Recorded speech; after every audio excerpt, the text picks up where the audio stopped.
Salve a meia-noite, salve o Exu da meia-noite, salve o portal de Lucifer. Em nome da Quimbanda, da nossa amada Quimbanda brasileira, de todos os povos que compõem as grandes legiões de Vossa Santidade Maioral, eu peço licença ao horário, aos portais, para poder falar e proferir em nome da Quimbanda. Que assim seja e assim será. Boa noite, grande Danilo Copini, meu amigo, meu irmão. Muito feliz de você estar aqui no Enob 2023, o primeiro que nós temos aqui no Brasil, o Encontro Nacional de Ocultismo. Não tinha como não te trazer. E por que não tinha? Simples. Porque você, no momento, né, pelo que eu conheço do seu trabalho, pelo que eu tenho acompanhado do seu trabalho já há um bom tempo, você é uma representação que a Quimbanda precisa. Você é necessário. E assim como tem outras linhas, outras formas de tocar, e cada um com a sua forma, né, de resistência, de cultuar o seu sagrado, a 49 cresceu, né, multiplicou. A gente vê aqui como é que está no momento. Todos aqueles que te acompanham, estão trabalhando contigo, conhecem o seu trabalho, da Priscila.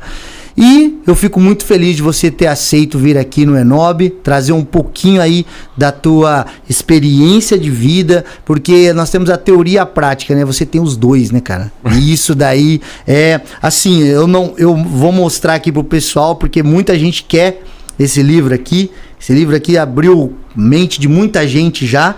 E mais uma obra sua, que eu tenho todas, né? Mas eu posso dizer que para quem quer ter aquele contato com a Quimbanda, ler esse livro é fundamental. Então seja muito bem-vindo ao Enob. Danilo Copini, é contigo, meu irmão.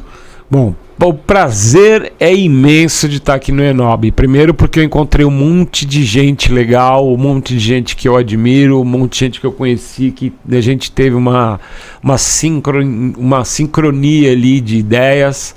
Né, os patrocinadores não poderiam ser melhores, né? Escolhidos a dedo. Escolhidos a dedo. Então, assim, para mim não é só uma honra estar aqui. Para mim é um espaço onde eu posso me manifestar livremente. Onde eu não preciso ficar colocando máscara para poder falar. Onde se eu tiver que falar A ou B a respeito de uma situação, eu não vou ter cerceado, ninguém vai ficar me olhando com uma cara espantada, né? Uhum. Então, assim, na verdade, eu só aceito o convite de podcast daqui, né? Uhum. Do Isto Não É um Podcast, do estúdio, né? E a sua que me convidou. Outros eu já rejeitei e não tenho muita vontade. Por quê? Porque durante muitos anos que a gente ficou underground, nunca ninguém chegou pra gente e perguntou qual é a sua opinião sobre a Quimbanda. Mesmo a gente tendo o maior número de páginas publicadas de Quimbanda no Brasil, né? Os grupos foram montados e sempre deixaram a gente à margem desses grupos. O que foi bom, porque a gente focou no trabalho espiritual e no desenvolvimento espiritual, em vez de focar no estrelismo e na dialética superior para poder falar. A gente fala que nem o povo. Uhum. A gente tem que falar pro povo. Independente de quem está ouvindo, a gente tem que estar entendendo o que a gente está falando, né? Com certeza. Essa é a ideia principal da Quimbanda. É uma religião do povo. Ela não é uma religião de burguês. Não é uma religião de playboy. Playboy não se dá bem dentro da Quimbanda. Não se dá, se sente ofendido aqui. Aqui é um lugar onde ele vai ser ofendido. Não tem jeito, entendeu? Infelizmente é a regra do jogo. Essa ideia de meritocracia não pega com a 49, né? A 49 não aceita isso, né? A 49 não aceita a meritocracia, ou uma democracia tendenciosa, ou qualquer tipo de discriminação, seja por gênero, seja por sabe, divergências das próprias doutrinas da Quimbanda, né? Sim. Divergências sobre os grupos de Quimbanda. Isso não faz a gente se tornar inimigo. Ao contrário, a gente entende as diferenças como necessárias, porque se não existisse diferenças, não existiria a pólvora que a quimbanda precisa, a fundanga que queima mesmo e faz acontecer a vinda do diabo brasileiro em terra. Show. O fogo alquímico ali, literalmente. Exatamente. Tem que ter enxofre no ar, né? Se não tem enxofre, não é o povo do diabo. Não é o povo do diabo. Danilo, hoje ficou programado para Priscila vir. Então, o pessoal que não acompanhou o teu story que você fez anteontem, se você puder explicar sobre por que a Priscila não veio rapidamente e já entrar no teu tema aí, falar do que ela vai falar, tranquilo. Na verdade, assim, esse script era dela, né? Ela se preparou, ela estudou, só que é uma justificativa plausível. Tá? Nós estamos no Brasil e a gente sabe como funciona o plano de saúde. Sim. Tá? O plano de saúde ele corta convênio com o hospital sem você saber. E a Priscila, ela, desde que ela fez a operação bariátrica dela, ela tinha a vontade de fazer a correção, porque a bariátrica ela acaba emagrecendo muito e acaba, né, ficando aqueles véus, né, nas mulheres. E assim, ela é uma mulher vaidosa como qualquer outra mulher. Todas as mulheres, né? Elas são influenciadas aí por Namá, né? Então elas têm essa vaidade, né? Então, assim, ela conseguiu o hospital, o médico certo e a circunstância certa na data errada. Por quê? Porque ela tá totalmente operada. Sim, eu vi. Tirou o dreno agora, não tá podendo sentar, não tá podendo se locomover muito, mas tá lá assistindo a gente com certeza absoluta. Daqui a pouco já aparece o nome dela que tá assistindo com a gente. Acompanha sempre. E ela que tinha feito esse script de falar do sagrado feminino, da face de maioral. Eu, como sou um homem, não me sinto à vontade de falar sobre o sagrado feminino. Sim. Mas me sinto à vontade sobre falar da parte feminina de maioral, tá? Até porque eu e ela desenvolvemos isso juntos, né? Quando nós fomos pro Acre, na verdade, a nossa ida pro Acre, eu creio, cada dia que passa, eu creio que teve muito mais a ver com a quimbanda do que com a própria busca xamânica que eu tinha interior. E a busca xamânica acabou se mesclando com a quimbanda, virando um animal híbrido, muito mais selvagem do que era antigamente, né? Ela fez com que novas visões a respeito de certas coisas que nós tínhamos escrito e publicado pudessem vir à tona.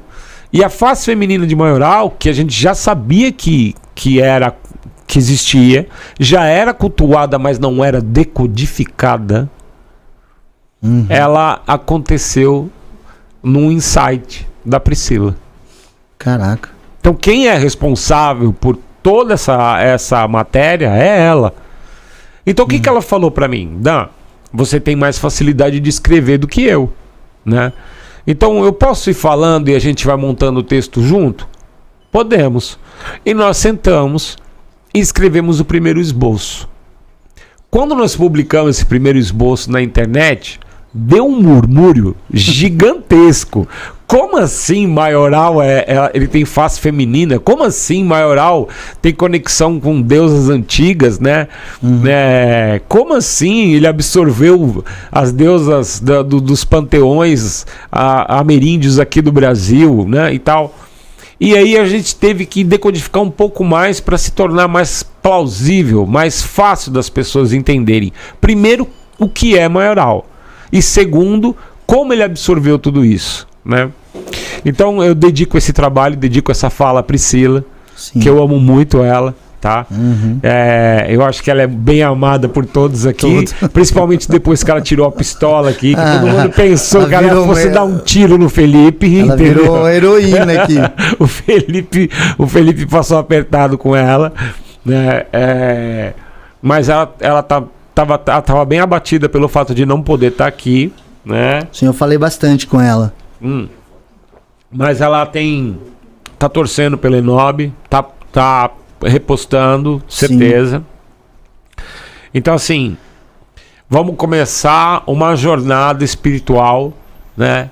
Que fez a gente entender certos aspectos, né? Primeiro que a história de maioral no Brasil é muito confundida.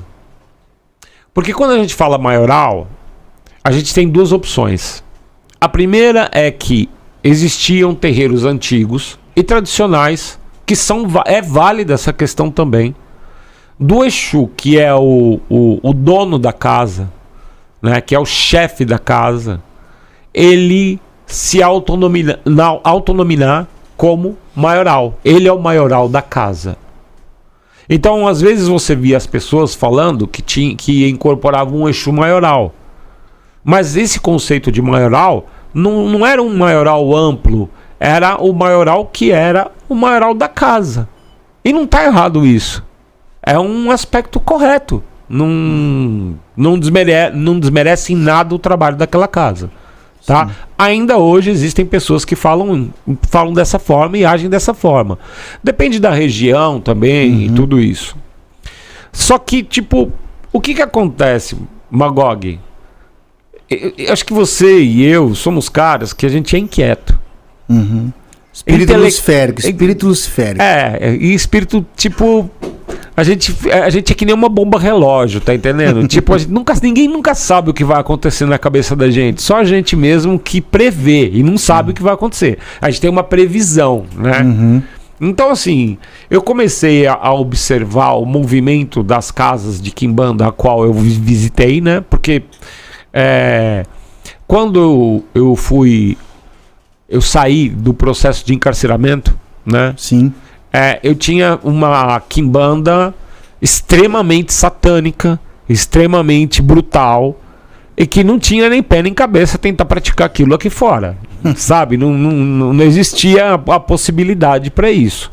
Então o que a gente tinha que fazer? Nós tínhamos que observar outras casas de quimbanda trabalhando e averiguarmos como que a gente podia conciliar o trabalho dessas casas com aquilo que a gente já tinha como fundamento. Né? Porque você ser sacerdote de uma religião, porque eu acredito na quimbanda como uma religião e não como um culto, apesar de algumas pessoas entenderem como um culto, eu acredito como uma religião, porque se tem um totem central, né? Se tem fundamentos próprios, se tem legiões bem divididas, não tem por que achar que é um culto. Ele pode ser classificado como uma religião. Você tem fé naquilo. Então, estrutura religiosa. Exatamente, ele é todo estruturado. A quimbanda é totalmente estruturada e codificada. E essa codificação, ela é fruto da história do Brasil. Né? Nós podemos ver claramente as influências da bruxaria ibérica, as influências ameríndias e as influências africanas. E por que não as influências dos neoconvertidos, que eram os judeus que vieram forçosamente para o Brasil, depois de serem convertidos pela igreja, eram extraditados aqui para o Brasil. Tá? Então, assim, a quimbanda, ela nasceu num tacho fervendo de algum tipo de óleo. Tá? As pessoas perguntam pra mim, mas qual é o marco da quimbanda? Qual é o marco zero da quimbanda? Quando que a quimbanda vai nascer? Quando a quimbanda nasceu?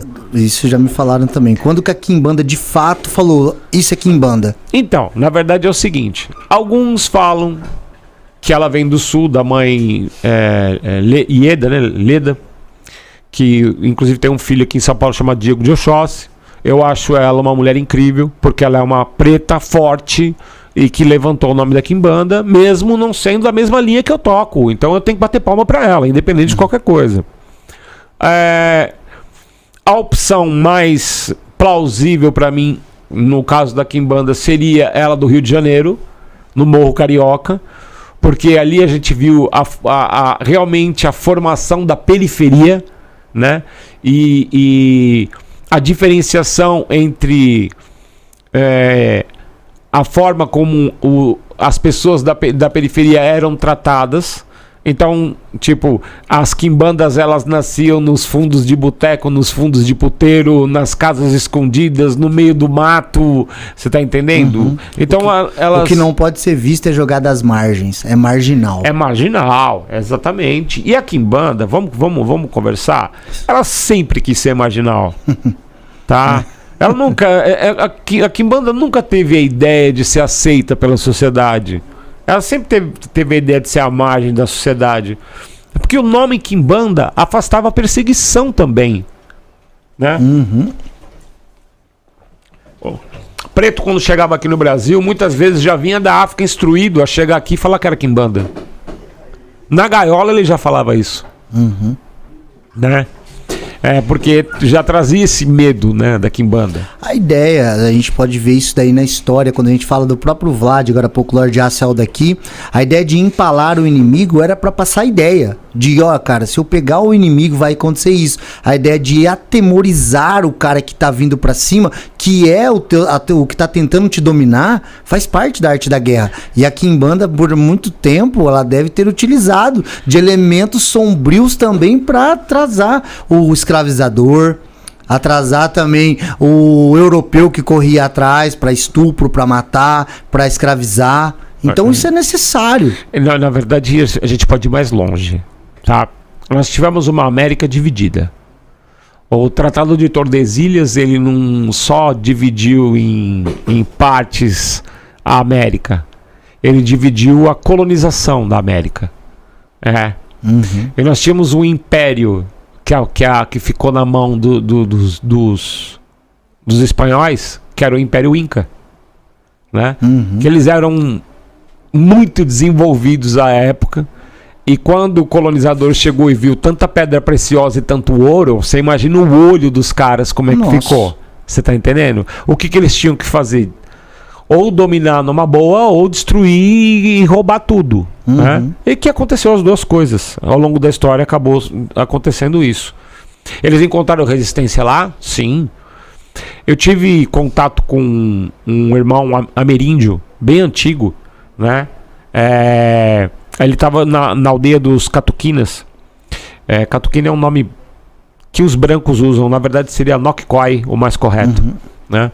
Mas quando a gente fala Catuquina, talvez as pessoas que não saibam disso se identifiquem melhor. Que me disse que um Yamapuma, que é um sacerdote da onça preta, né? Shipibo, da aldeia Shipibo, disse que eles matavam os espanhóis, picavam e faziam árvores com os espanhóis pendurados. Né? Que imagem. Era uma imagem assim, tipo, eles espalhavam e de modo que os caras desviassem daquela rota. Então eles colocavam batedores fazendo e abrindo caminhos e picadas por onde eles queriam que as tropas passassem. Porque o que acontece? O espanhol veio com fogo. E aqui não tinha essa tecnologia da pólvora.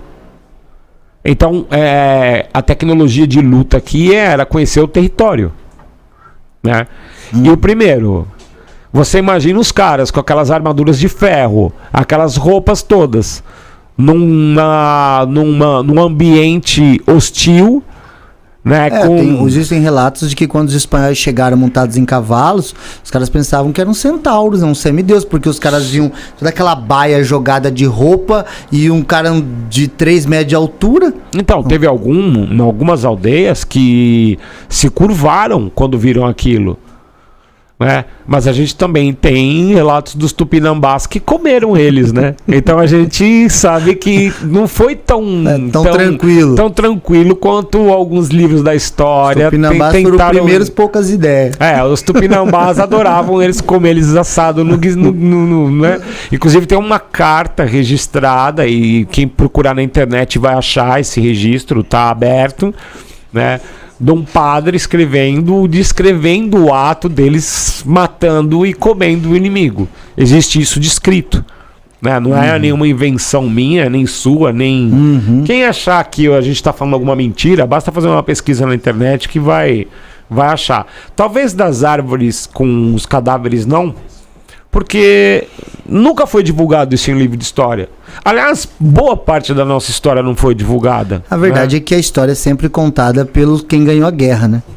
Então, na verdade, você vai ter um lado só da guerra. Então, os portugueses dominaram, eles contam na versão deles, não contam os estupros, a matança, o dizimado de povo, de os povos. bandeirantes. Não, os bandeirantes é visto como herói, tem nome de rua. Tem. Entendeu? E os caras picareta sem vergonha que destruiu tribos inteiras, destruiu comunidades inteiras, por quê? Trazendo doença que não tinham imunidade aqui. Só que é visto historicamente como desbravadores.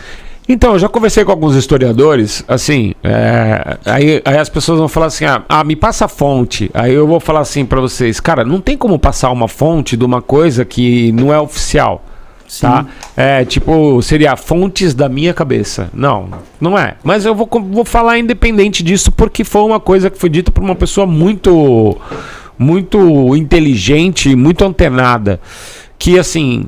Eles falam que existiam em torno de 350 aldeias, em torno, aproximadamente, que hoje só existe 200 e pouco. Esse estudioso, que inclusive mora na floresta, ele não mora mais aqui em São Paulo, ele não vive na USP, nada disso, ele mora lá na floresta. Ele disse que só lá na região de Língua Pano tinha 350 etnias. Nossa. Diversificadas. Por quê? Porque uma etnia, ela se transforma em várias, né? Então, por exemplo, a gente vê, que o que hoje é chamado de Catuquina, a gente vê Varinawa, Vaninawa, Satanawa. Então, assim, uma etnia, ela se multiplica em várias. Então, a gente tem muito mais do que foi falado historicamente. E por onde os bandeirantes passaram, não ficou relato algum, sequer da língua desse povo. A gente não sabe nem o nome dessas aldeias. Foi dizimado. Foi dizimado. Foi o maior genocídio da Terra. Tá? Foi o genocídio indígena.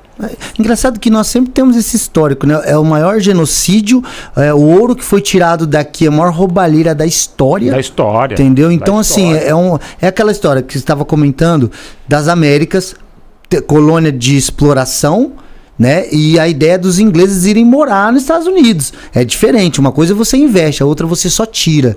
Aqui embaixo foi diferente. Não, entendeu? aqui foi exploração total. Exploração total. Total e máxima. Primeiro eles tentaram, de todas as maneiras, escravizar o povo ameríndio, né? Só que o povo original, ele até foi escravizado durante algum tempo, mas, tipo, conseguiram... depois o comércio do povo negro acabou fazendo com que o povo indígena não fosse tão massacrado, mais massacrado do que já tinha sido, porque já tinha um outro tipo de escravo, né? Que esse sim tinha o aval de autoridades espirituais para acontecer isso, porque até então os jesuítas eles tentavam converter os nativos da terra e conseguiram isso, né? Porque você vai lá no meio da floresta amazônica e você vai pegar um ameríndio tradicional com um copo de daime fazendo o sinal da cruz antes de beber o daime. Foi dominação. Você tá entendendo? Foi uma dominação, foi uma destruição cultural, né? E eu agradeço muito os irmãos que estão lá, que são originais e que estão lutando contra o cristianismo dentro das aldeias para voltar às origens da aldeia. Então tem aldeia que já não está mais falando língua portuguesa. E isso é incrível, tá? Com certeza. Assim, a quimbanda, se a gente limitar a quimbanda a amarração, destruição, traga o seu amor de volta, isso e aquilo, faça pacto com isso, pacto com aquilo. Se eu colocar a quimbanda só assim, tá errado? Não, porque a quimbanda também faz isso. Nós temos relatos históricos que tinham até jornais à época da década de 50 e 40 no Rio de Janeiro, onde se anunciava esse tipo de serviço, né? E só que de repente a quimbanda ela começou a se expandir. E quando ela se expande, é inevitável que ela chegue a ter pessoas que nem você e eu. Que a gente vai ver um fundamento e vai falar, por quê? Questionador. E aí o cara vai falar, porque é assim. Você vai falar, porque assim não existe. Porque assim não é resposta. Porque assim não é resposta. Me dá a resposta direito dessa porra aí. Eu não tenho, eu aprendi assim. Então você não tem, eu vou buscar em outro canto, tá entendendo? E você vai pegar e vai mergulhar num monte de livro, num monte de doutrina, vai traduzir livro de outras... E vai quebrar ídolos deles. Vai. Porque às vezes o ídolo ali tava só no símbolo da autoridade. É porque é. E as pessoas querem tanto se deificar e acabam adorando novos ídolos.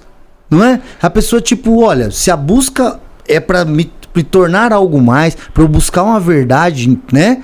Então eu não tenho que deificar pessoas, eu tenho que ver o fundamento. Na verdade, eles queriam Messias. Claro. Era Messias. Porque daí não precisa pensar, não lógico, precisa nada. Você quer um cara que transforma o pão no vinho, eu quero um cara que transforma papel em dinheiro, que aliás é o que eu gostaria muito, tá entendendo? Chegasse um cara que eu dava um pacote de Chamex pra ele e falava, transforma em dólar aí pra mim. Nossa, você aqui, tá ó, esse entendendo? copo d'água aqui tomando vinho a noite inteira, de alta qualidade. Transforma isso aí num whisky top ou qualquer coisa aí pra gente brindar, por favor, com gelo de água de coco, ou, entendeu? Põe uma água Perrier aí do lado, enfim, pra gente poder... Não é assim que funciona, entendeu? Então assim, não existe essa ideia de Messias, né? Só que esse povo sofredor, né, a escravidão, ela foi muito pior do que ela é descrita na história. Tá, ela foi muito pior, foi 10 vezes pior do que foi descrito, né? Então, para eu poder já entrar no tema, primeiro eu preciso explicar para as pessoas quem são os espíritos que vão para Quimbanda. Tá? Excelente. Tá? Nós temos aqui um ambiente que seria uma senzala. Você de uma etnia, eu de outra, o outro de outra, o outro de outra. E a gente tinha que acabar conversando um com o outro. Mesmo que a gente fosse inimigo lá na África, porque existia isso, né?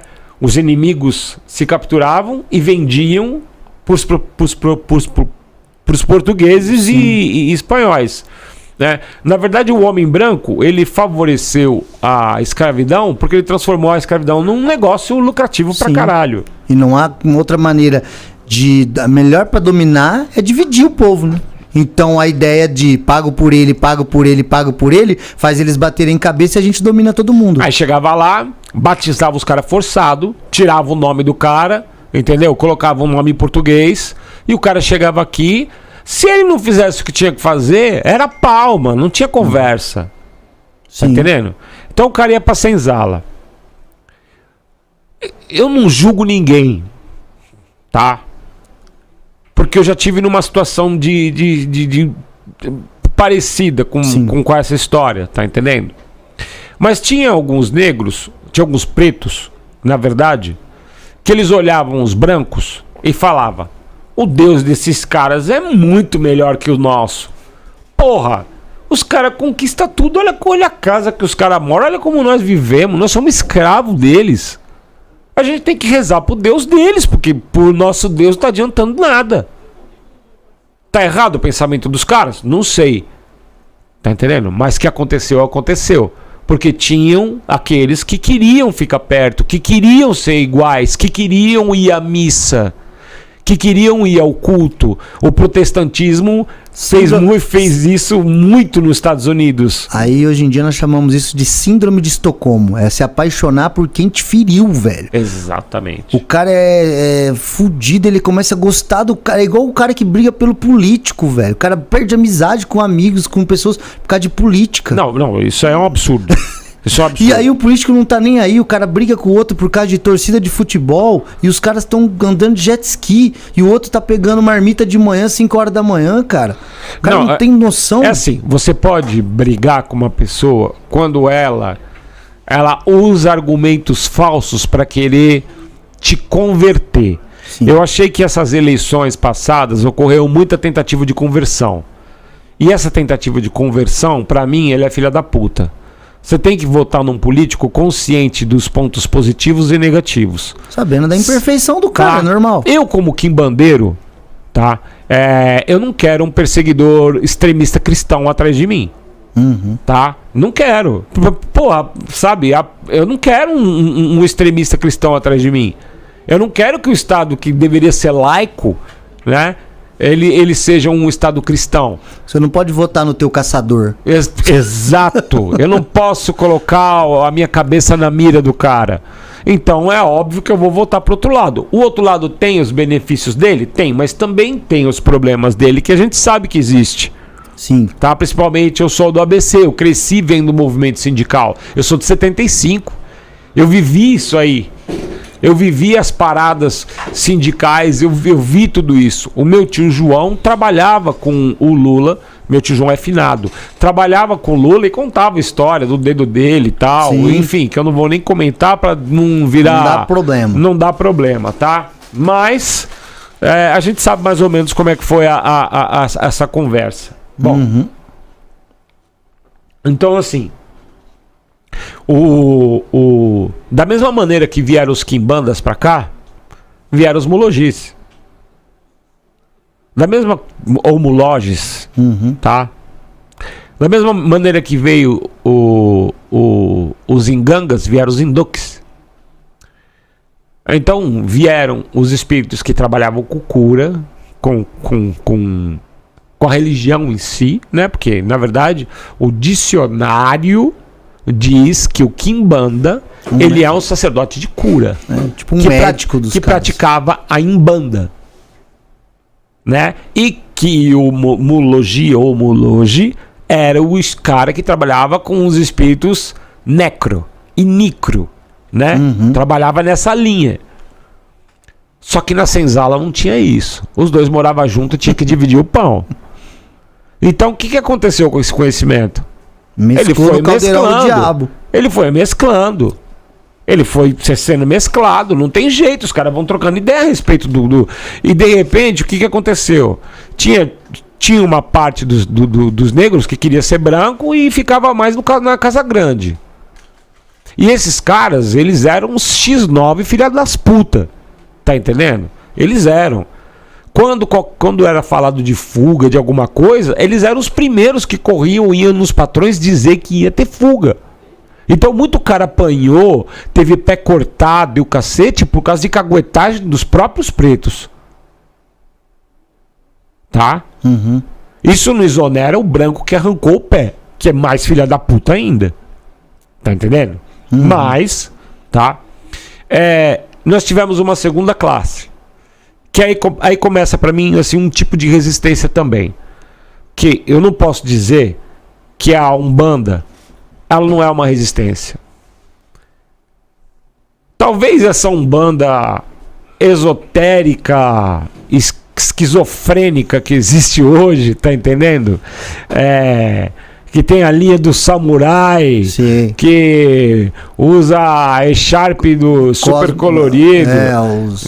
Que é o mestre do universo, tudo. Que chama o He-Man, sei lá, tá ligado? Tipo, incorpora a She-Ra.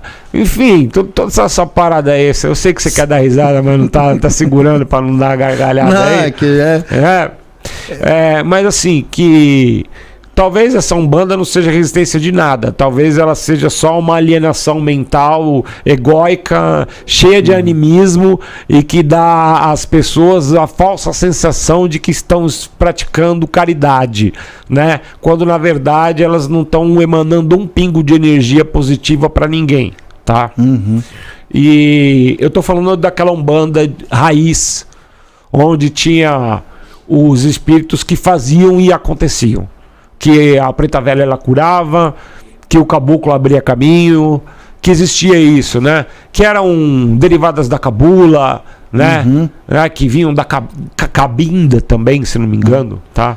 Se eu tiver errado, posso ser corrigido, né? Que tinham Tata Tancredo como expoente. Aliás, todo umbandista que estiver me ouvindo agora, por favor, leiam sobre Tata Tancredo. Antes de querer vir meter o pau em mim e ficar falando a semana inteira de mim que eu não presto, que eu só falo merda, tá? Bom, enfim. A galerinha aqui tá daquele jeito, né? Tá falando aqui, o pessoal aqui tá na tua. A hora que você falou da She-Ra aí, o povo já sabe o que você tá falando. Dessas umbanda colorida demais aí. Mas olha só, Danilo, tem uma coisa no teu trabalho que eu gosto muito, que é uma coisa que eu admiro muito. Eu paro pra falar porque é importante. Acho que quem tá aqui vai concordar comigo. Se não concordar, também pode falar. Que aqui a gente é livre. Lógico. É uma aula de conscientização histórica. Você começa sempre ter o discurso, isso é bem real. Vamos primeiro colocar vocês num paradigma histórico. Porque senão o cara não entende o presente.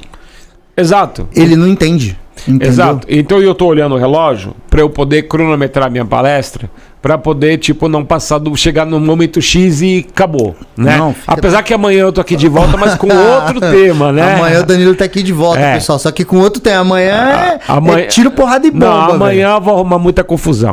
Hoje não. Hoje é uma versão feminina. Hoje eu tô tentando esclarecer. Aí o que aconteceu? Alguns pretos dentro da senzala descobriram que se eles montassem um congazinho com as imagens católicas do São Jorge, que eles escondiam um Ogum por trás, uma tal que eles escondiam Iemanjá e tal, então passava batido. Então, como eles rezavam na língua deles e tal, acabava sendo aceito porque eles estavam rezando para aquelas imagens. Passa batido. E mesmo assim ainda tomava umas lapadas de vez em quando, porque quando eles usavam certos nomes de orixás, os X9s que estavam dentro da senzala, conhecia e dizia que eles estavam fazendo isso. Aí era lapada, não tinha jeito.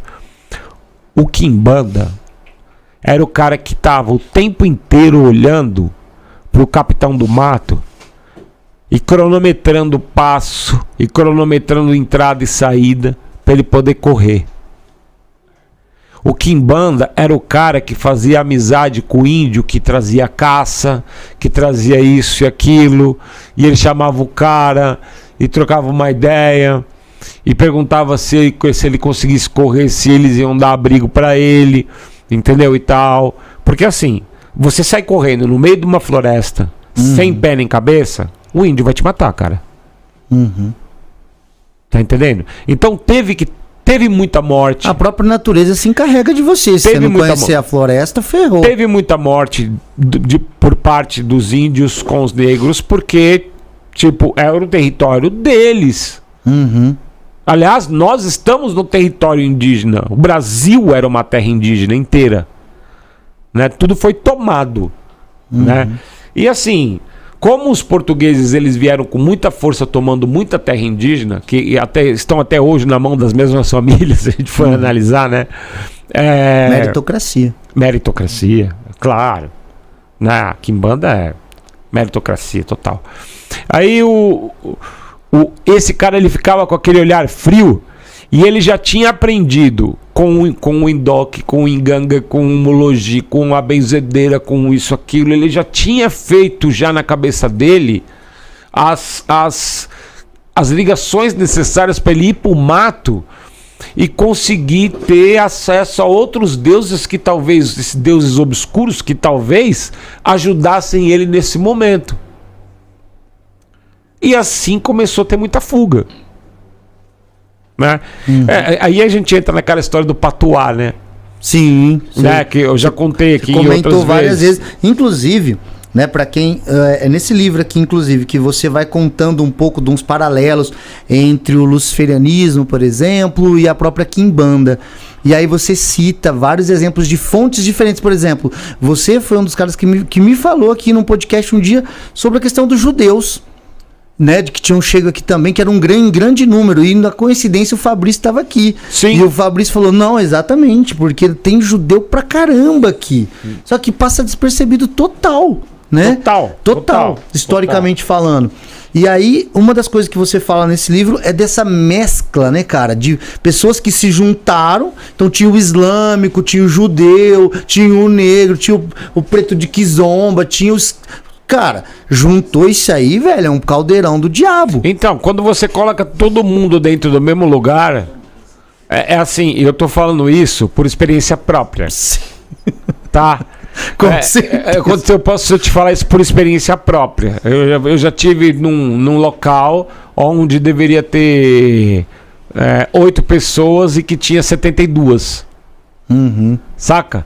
Sim. De você ter que dormir com a cabeça no ralo, ou você ter que dormir, tipo, um assim, outro assim, encaixado um no outro pra você poder... Aquele Tetris, parece um jogo. Exatamente, cara. Tipo, então os caras que eram menos considerados dormiam mais perto da privada. Sim. E os mais considerados mais perto ou nas camas, ou, né, enfim. Então, assim... eu vi isso de perto. Então as ideias que rolavam lá dentro não eram muito diferentes das ideias que rolavam dentro da senzala.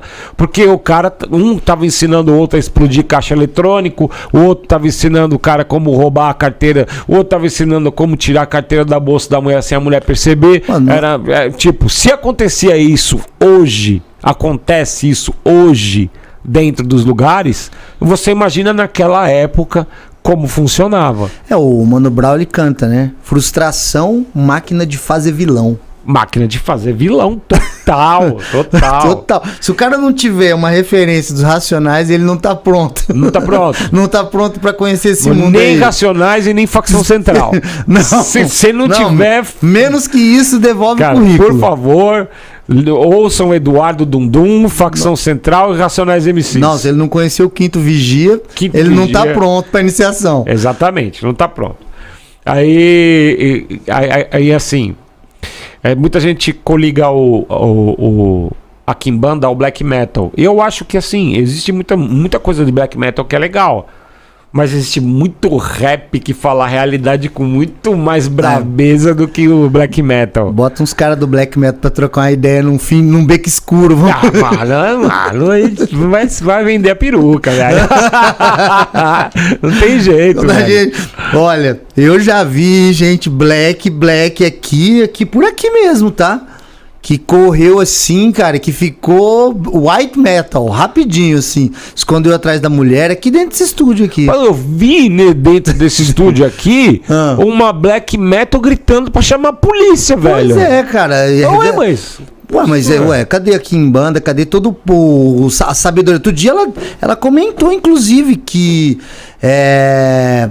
esse negócio de resistência demais na Kimbanda é politizar a Kimbanda. Mas a Kimbanda tem que ser politizada. A Kimbanda tem que ser politizada. A Kimbanda não pode ser pra playboy igual a ela, não.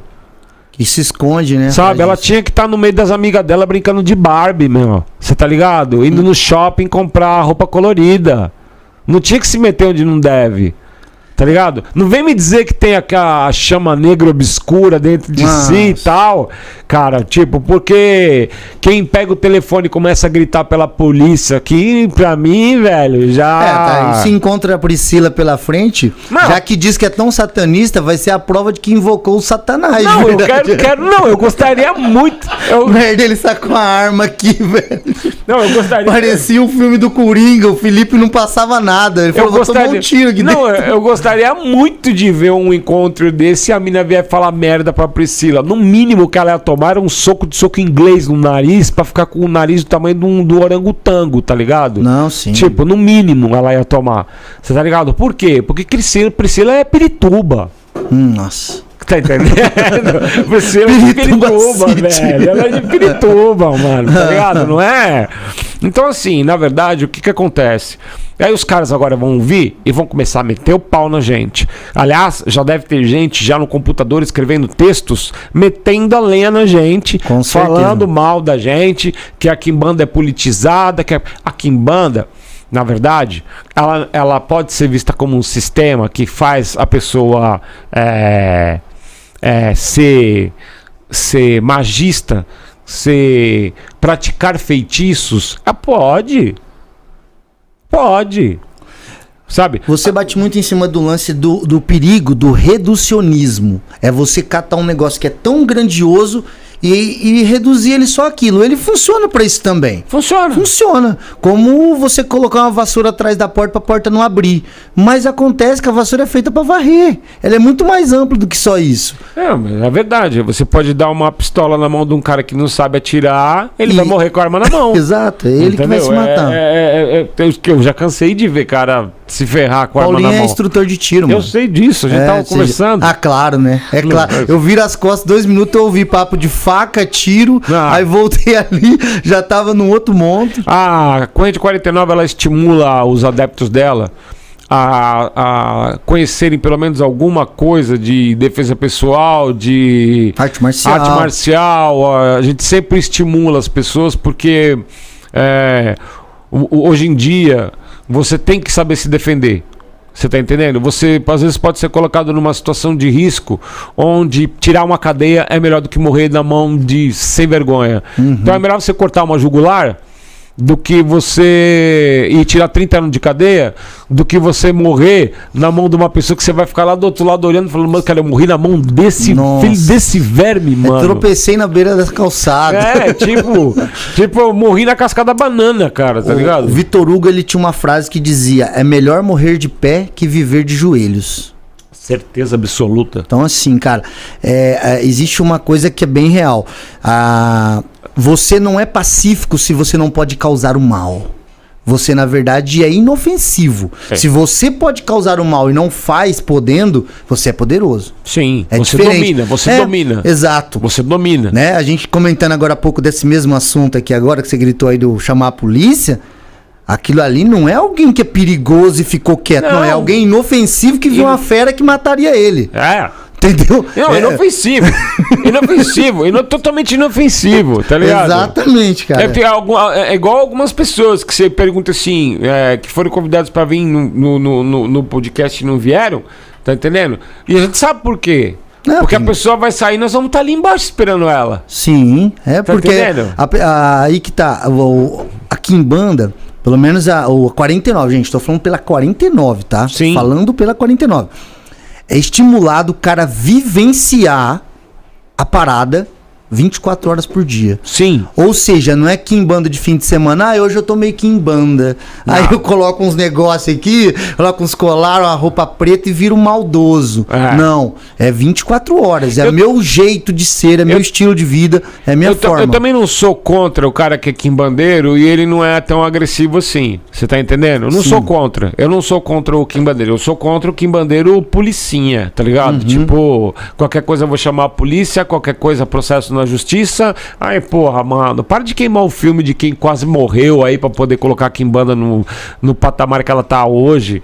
Ou até usar o nome da Quimbanda, né? Porque Quimbanda, na verdade, era um nome de um sacerdote feiticeiro que foi demonizado pelo homem branco kardecista, umbandista e que escreveu a maioria das coisas que se fala de Quimbanda hoje em dia. Então aqui já fala logo do Fontanelli logo. Não, Fontanelli é um desgraçado. Já logo vou falar isso aí. O cara que lê o livro do Fontanelli acha que tem alguma coisa ali, ele tem problema mental, cara. Como é que a galera não percebeu ainda do cruzamento de Daimons e Exus, cara? É não nascido e poderoso morto. Talvez.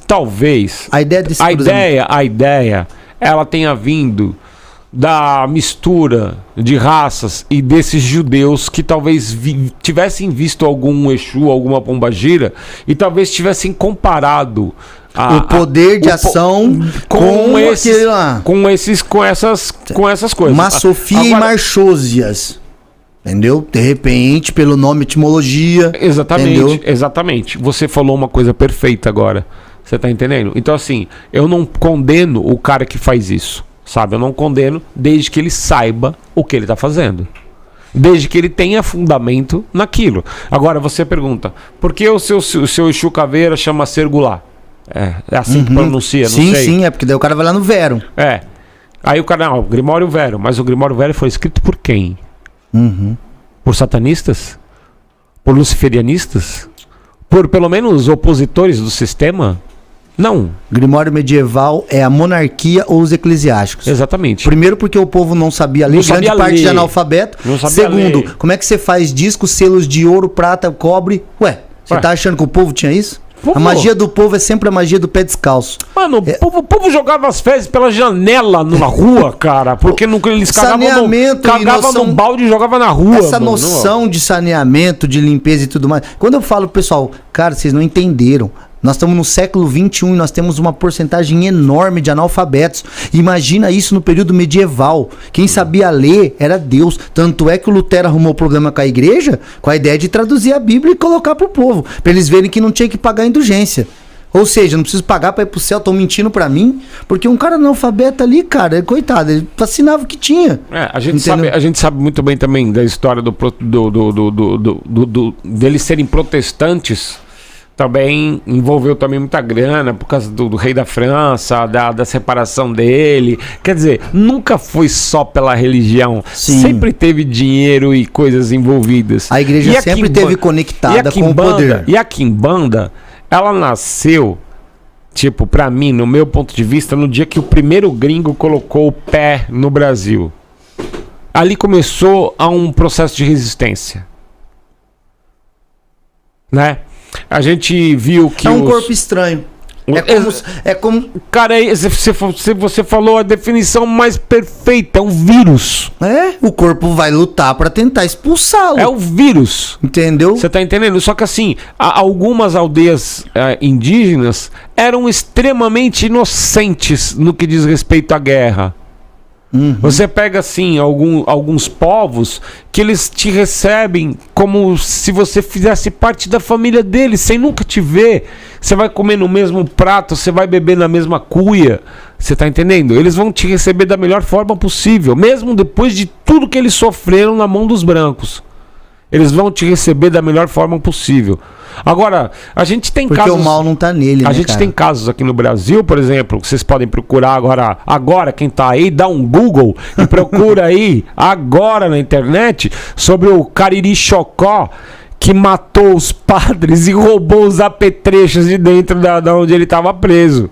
Tá entendendo? Uhum. Entendeu? Tipo, ele causou uma rebelião e foi procurado pela igreja, mas ele foi lá e matou os padres. Entendeu? Então nós tivemos casos isolados. Nós tivemos a rebelião dos Tupinambás. Nós tivemos rebeliões aqui dentro, tá entendendo? Não foi pacífico. O processo que você tanto fala, Danilo, e que bate muito, é que não existe dominação pacífica. Não. Ela pode ser enganada por um tempo, mas sempre existirá com o espírito satânico, o questionador luciférico, que vai dizer, cara, isso não tá certo. Isso não tá certo. E aí o cara vai bater de frente. E geralmente esse cara, ele vai encontrar uns parecidos. Os jesuítas foram tão filha das putas que eles pegavam os caciques, cara. Eles pegavam os filhos dos caciques e mandavam pra Europa para que eles voltassem falando na língua e vestidos da forma que os europeus eram vestidos. Tá entendendo? Pra mostrar pra aldeia deles que eles eram homens primitivos e que deveriam mudar. Uhum. Então o Quimbanda sempre foi aquele cara que tentou fugir da senzala, que tentou matar os estrangeiros, que teve na linha de frente. Uma das coisas que me fez apaixonar pela Quimbanda foi a história do Pantera Negra. Que, tipo, ele morava numa aldeia, que a gente sabe onde é, mas não vamos revelar a localização, tá? Que já era na divisa do Brasil com o Peru. Né, era bem na divisa. Então assim, na verdade a treta dele não foi tanto com os portugueses, foi mais com os espanhóis, né? E onde mataram as mulheres dele, que ele não era casado com uma mulher só, uma tradição indígena normal, e todos os filhos dele. Então a guerra dele, a resistência dele começa neste momento, que ele chegou na aldeia dele com tudo queimado e os corpos dos filhos pendurados. Nossa. Então essa é a ideia dele. Então não tem como você pegar um espírito desse e falar pra ele... Você precisa evoluir e fazer caridade. Você precisa evoluir pra virar um caboclo. Aí você põe um cocar feito de pena de plástico na cabeça, tá entendendo? Umas guias e sai dançando a música da Xuxa, tá ligado? E fazendo... Você lembra da cara dos índios daquele programa da Xuxa? Tá todo mundo zoando. Não. Todo feliz, dia do índio. E a Xuxa toda contente, como sempre, muito ligada com o universo. Né? Mano, e os índios assim, ó. A Xuxa teve agora... A Xuxa teve agora no Acre. Ela teve há pouco tempo lá pra fazer uma minissérie dela. Tá, tipo assim, uma das pessoas que a gente conheceu foi até a dublê dela. Né, pra pular no rio. Não foi ela que pulou no rio. Ela contratou uma dublê pra pular no rio. Ela vai pular no rio? Você é louco? Você é louco que a Xuxa vai pular no rio? Vai que tem água. Vai que tem água ali. Então nunca na vida dela, tá ligado? Tipo, ela ia lá, tirava foto assim, abraçada. Aquele sorriso dela parece que é uma tatuagem, igual do Coringa, que ele faz assim, sim. sabe? Tipo, é um negócio assim absurdo. Então, assim, e as bruxas europeias, pra mim, elas simbolizaram grande parte da quimbanda. Porque as bruxas, elas trouxeram diabolismo pro Brasil. E quando elas tiveram contato com os indígenas, aí elas perceberam que no Brasil já existiam seres tão diabólicos ou até mais diabólicos do que elas conheciam na Europa. Elas conheceram Xandoré, Andirá, Ayangá, Jurupari, Cacharau. Elas conheceram esses, sabe, seres que eram ligados ao submundo, seres que estraçalhavam as pessoas, fora os diabretes. Eu recomendo a leitura do Rafael Noleto, você já deve ter ouvido. Sim. Né? Inclusive, uma vez que você veio aqui também, você chegou a citá-lo, e depois você citou de uma outra moça que tem um livro. Sim. Né, que você vai, também é interessante. Dos Sertões, né? O Sabá dos Sertões. Cara, e aquela Fogo no Rabo? A Maria Arde-lhe o Rabo. Isso. É da Gilmara, é o livro da Gilmara. Também foi um processo. A Gilmara é extremamente luciferiana e cultua o antinomiano. Ela não vai cultuar o Satanás bíblico. Claro. Né? Porque o que as pessoas entendem... O que a igreja vendeu como demoníaco. Exatamente. E o que é demoníaco. A igreja vendeu um Satanás que é Deus fantasiado. Ao contrário. Não, Deus fantasiado. Seria o He-Man e o esqueleto. Exatamente. É o He-Man, mas é referência nos 80. Quem não tem, põe no Google. Põe no Google, exatamente, né?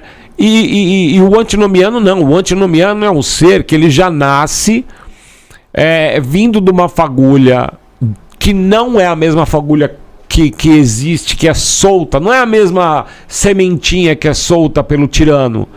O antinomiano já é um ser que quer destruir aquela estrutura que existe. De regra, né? E então, assim, você imagina milhares e milhares de pessoas, eu não tenho ideia, mas foram mais de 170 mil escravos que vieram da África pra cá, fora os que morreram no caminho, velho. Fora os que se jogaram, né? Porque tinha os corajosos. Eles preferiam morrer na boca do tubarão, porque eu não sei se você sabe disso, já te falaram, que em alguns trechos, quando os navios negreiros estavam passando, os tubarões estavam acompanhando o navio negreiro. Você sabia que... Porque os caras que iam morrendo, os caras iam jogando pros tubarões comer, cara. Saía X de lá e chegava aqui menos da metade. Sabe? Mas dane-se. Cara, a igreja, inclusive... tem essa culpa também, vou te dizer por quê. Tem que pedir perdão. Porque a própria mulher, a figura feminina, tá? Os negros e várias outras etnias eram considerados coisa. Porque ela se anexa ao homem, ela não era um ser que possuía uma alma individualizada. Ela é anexada ao homem, por isso a mulher ganhava sempre o nome do homem. Você me deu o gancho pra falar sobre o assunto que eu vim falar agora. Tá, então é contigo, velho. Não. Eu só vou mudar um pouquinho o ar-condicionado aqui, que tá na minha cabeça. Eu tô com uma bola de bilhar aqui, você sabe, né? Ô, Danilo, continua, cara. Mano, eu vou falar pra você que eu tô, tipo, ó, tá ligado? Tipo... Tá meio frio, se quiser abaixar esse ar-condicionado aí, cara. Não sei vocês aí, mas tá frio. Pô, cara, e a gente que é meio do inferno, né? Então, não gosto, tá ligado? O bagulho é meio, né? Corre dendê nesse sangue. Os caras falando aqui, Danilo. Então o Magog e Danilo ferrou. Olha os caras. O Magog é mal, por causa das piadas, né, mano? Certeza, é igual quem tá. Zac Beckman, Jorge Flores, o Lorde A, tá, o Ian, tá uma galera, cara. Tu aqui, pô, a live, tipo assim, tem uma galera. Fora que o povo quer saber, sempre é os nomes de quem que a gente fala, sempre dos correria, né? Mas vamos lá. Pode, tora o pau. Você me deu o gancho. Do antinomiano. Então assim, agora a gente vai falar de eletricidade, tá? Você imagina, eu, você, a Marina, ele, nós todos sofrendo, chorando, rezando para deuses que não estão podendo nos ajudar naquele momento. Tá? Alguns, sob o meu ponto de vista, e eu tenho um ponto de vista particular que fere religiões de forma muito agressiva, alguns eram desdobramentos do próprio tirano. Sabe? Porque a gente começa a ver que as culturas, os deuses representam quase as mesmas coisas e com muitas características similares. Então, peraí, calma aí.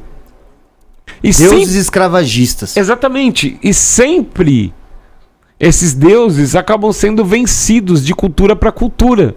Então parece que Deus está jogando um Atari e ele cansou de uma população lá, vai lá e acaba com essa população com um Deus novo da guerra. Entendeu? Né?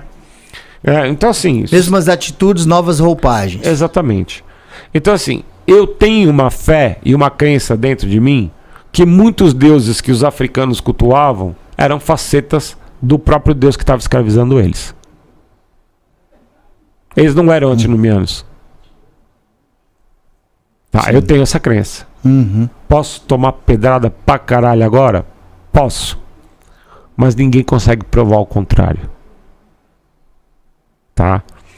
Teve deuses que não aguentaram o tranco com o traidor? Pode ter. Deuses que não tinham egrégora suficiente. Porque o tirano tinha egrégora maçante de vários lugares do mundo que já tinham sido dominados e que rezavam para ele. Então pode ser que ele tenha, através das hostes dele, dos soldados dele, né, dos emissários dele. A gente não pode esquecer que é da índole humana tentar dominar o outro e escravizar. Exatamente. E aí você tem um Deus que é o núcleo central dessa potência, tirano, o símbolo maior de... Porque você já notou, né? O ódio que você destila no teu filho destila no próximo. Sim. Então o tirano, nesse sentido, ele é aquilo ali de dominação, e ali embaixo vai tendo o outro que vai dominando, numa tentativa eterna de gerar sempre dependente e escravo. É uma empresa onde tem o CEO e vai descendo. Você tá entendendo? De repente o CEO fala, todo meu RH vai embora. Vou colocar um RH todo novo. Ele tem essa potência na mão dele. Sim. Você tá entendendo? Como os acionistas maiores da empresa podem olhar todos eles juntos, junta os 51%, pega o CEO e fala, tchau. Acabou.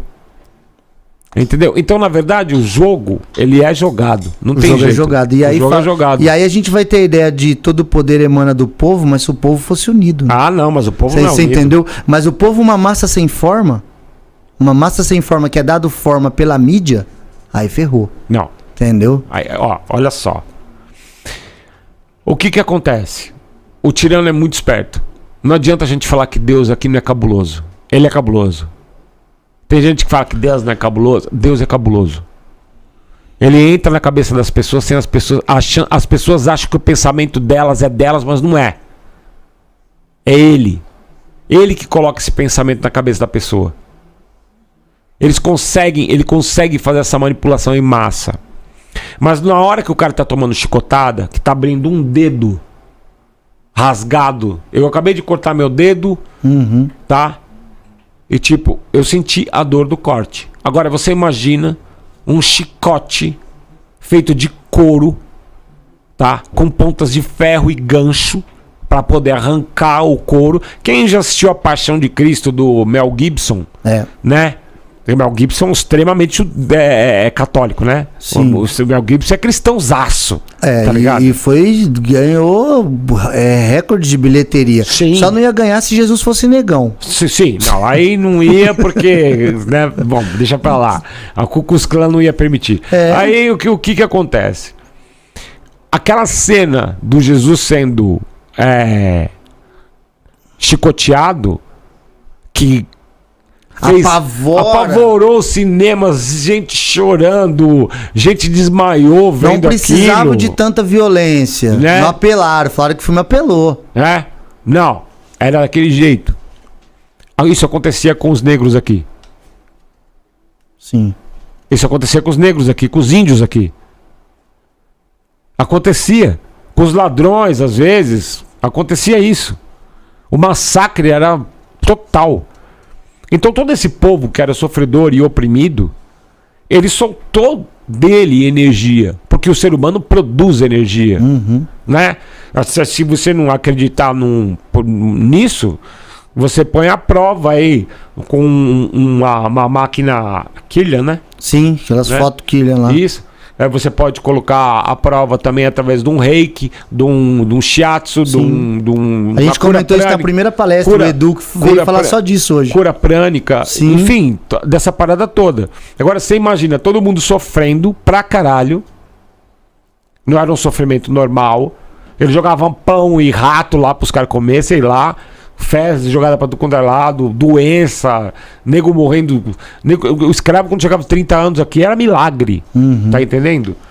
E aquele filme do Tarantino, que ele mostra, que ele coloca os negros pra brigar, não sei se você já viu. Sim. Né? O Django. Sim, Tá Django Livre. Django Livre, exatamente. Ali o Tarantino, Tarantino é sanguinolento, velho. O Tarantino, ele me faz, sabe, pensar num mundo diferente. No Brasil não aconteceu isso. O que aconteceu foi muita lamúria.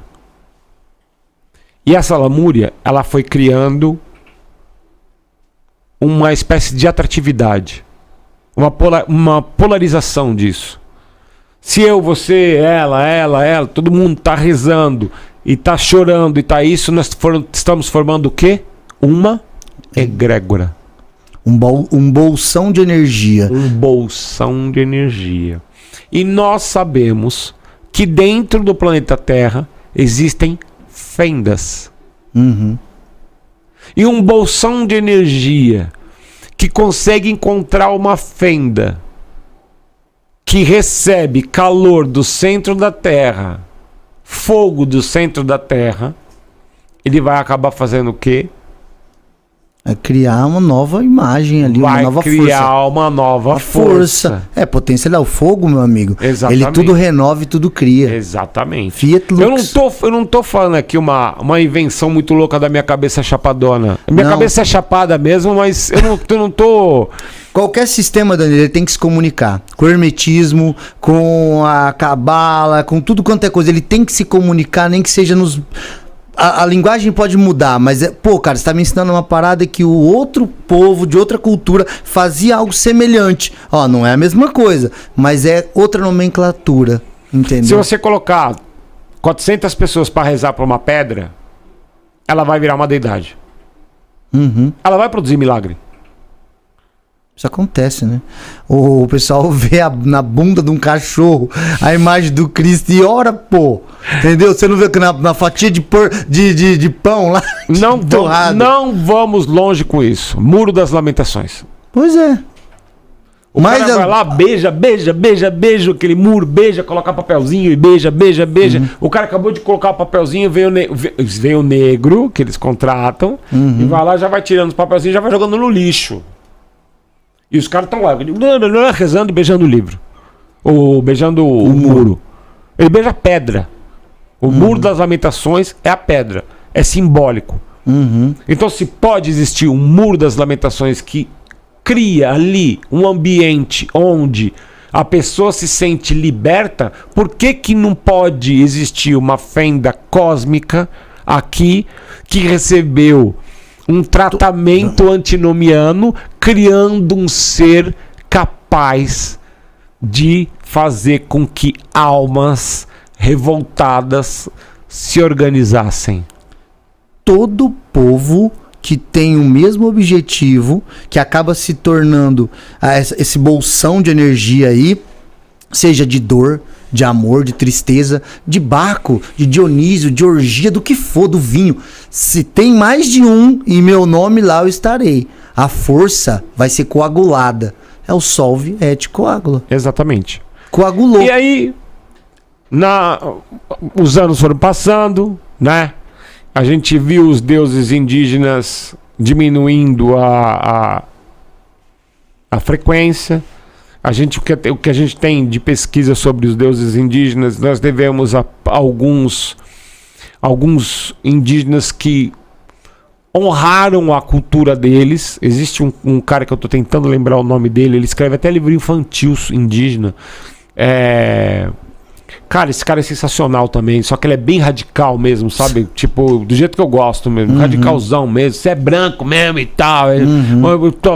Baixa a cabeça mesmo e cala a boca, tá ligado? Tipo, fala aí que você tá falando do seu povo, fala aí, você tem direito de falar, né? E aí eu tive o prazer de conhecê-lo e mostrar a foto da minha avó Tupinambá pra ele. Aí a conversa fluiu, tá entendendo? E aí o que aconteceu? Esse ser, ele começou a fazer com que manifestações começassem a ocorrer no Brasil. Os Exus de Quimbanda são esses espíritos aí que sofreram, né, cara? Que são revoltados com o sistema, né? Exatamente. E quando a gente fala, pô, cara, não tem como um cara tomar 100 chicotadas num dia por uma coisa que ele não fez.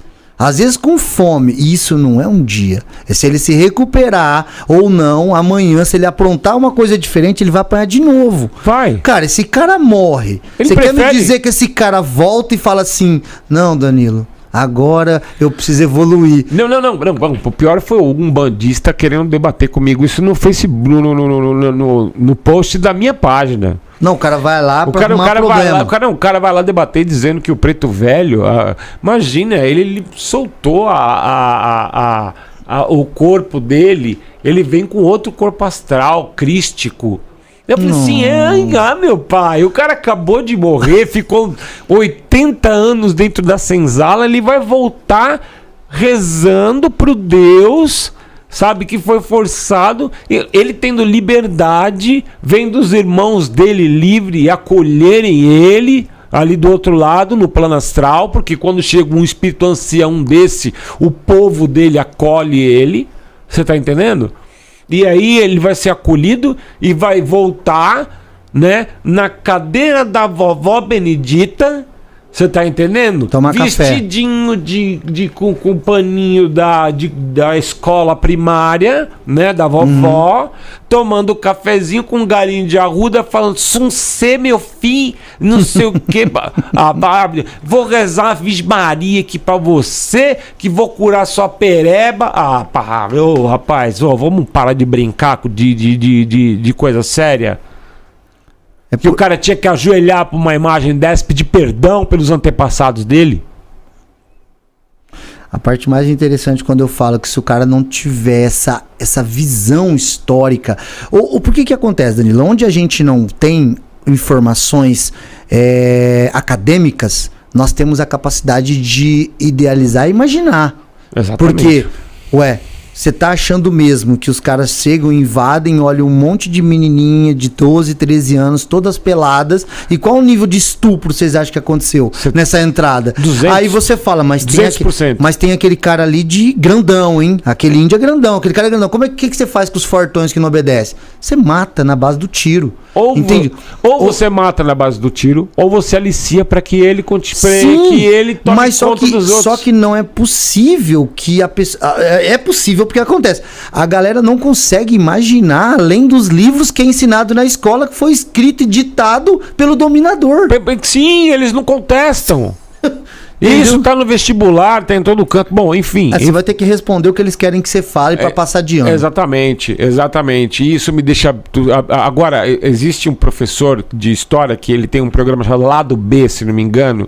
Cara, ele enfia a faca na história, ele massacra, sabe? E aí a gente entra pra face feminina de maioral. Sim, você ia falar das bruxas, da bruxaria ibérica. A bruxaria ibérica, então. A bruxaria ibérica, ela começou a ver nos deuses indígenas, né? Porque a bruxaria ibérica, ela começou no Nordeste, mas ela veio descer nas capitanias. Não tem jeito.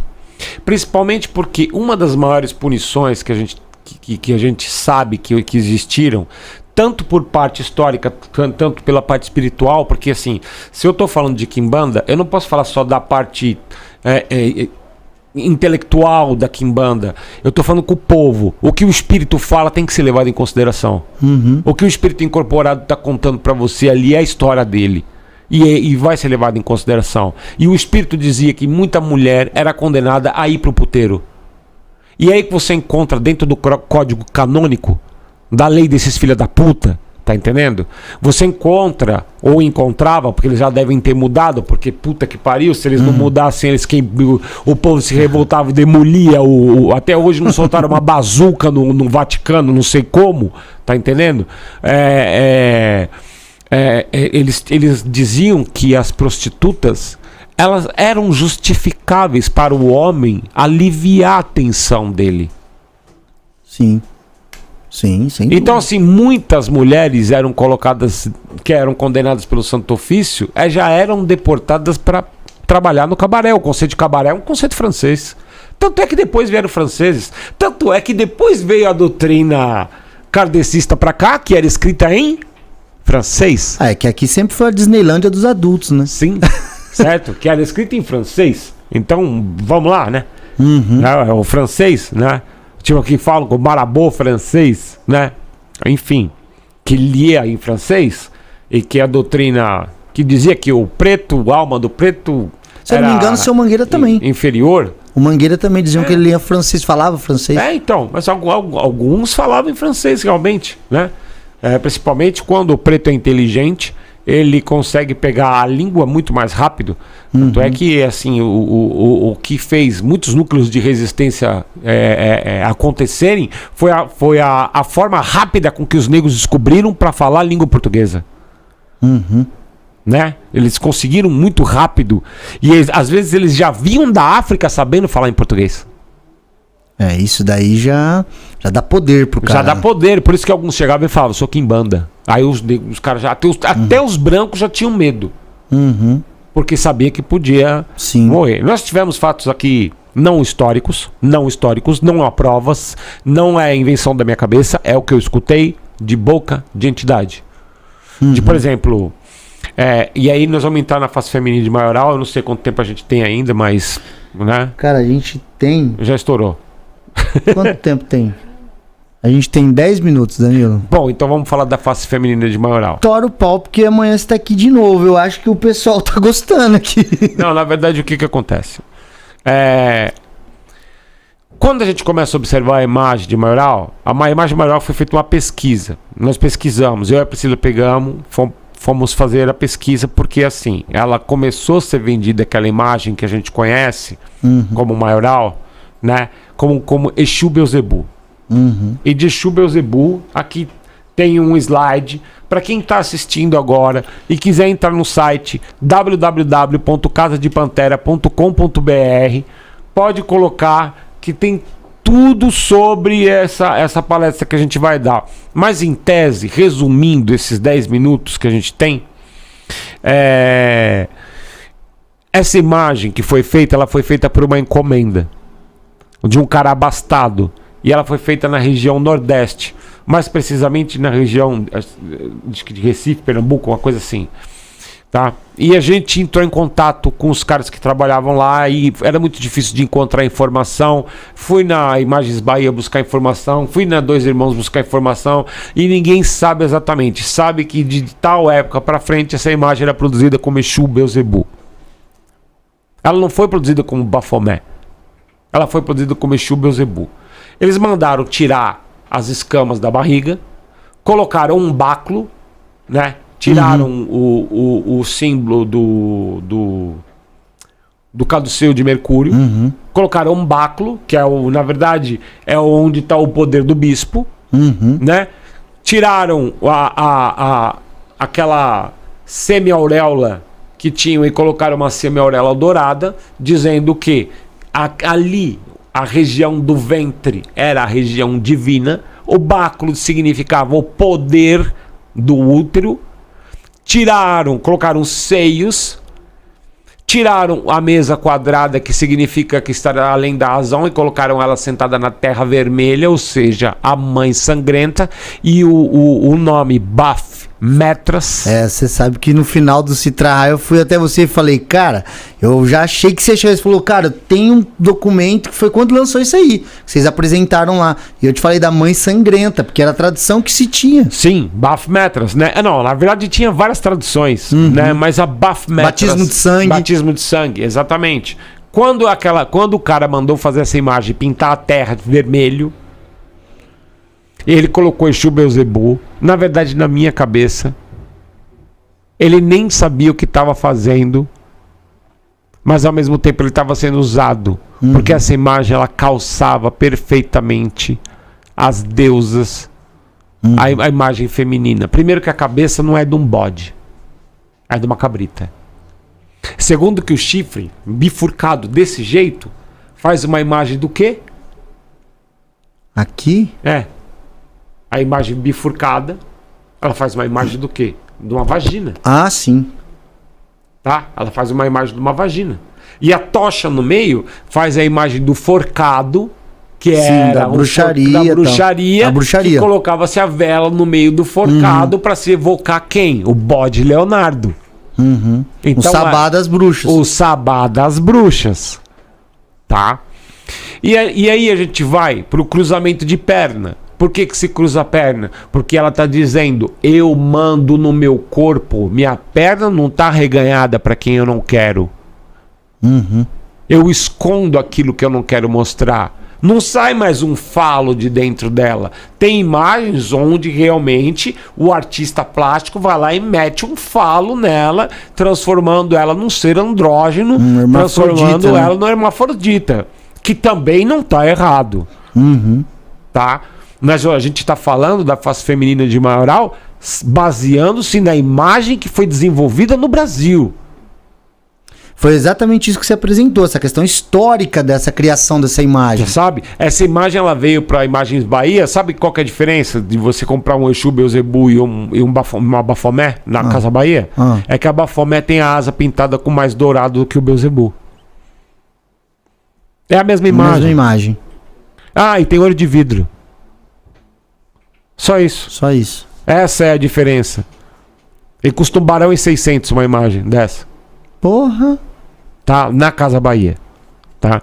Então assim, o que acontece? Vários caras começaram a fazer a imagem. E várias imagens começaram a ficar diferentes. Aí de repente eles viram que se eles colocassem asas de morcego, eles poderiam trazer a força de Andirá ali naquela imagem. Aí começou a sair com asas de morcego. Se eles colocassem pés e garras em vez de casco, eles poderiam chamar Xandoré.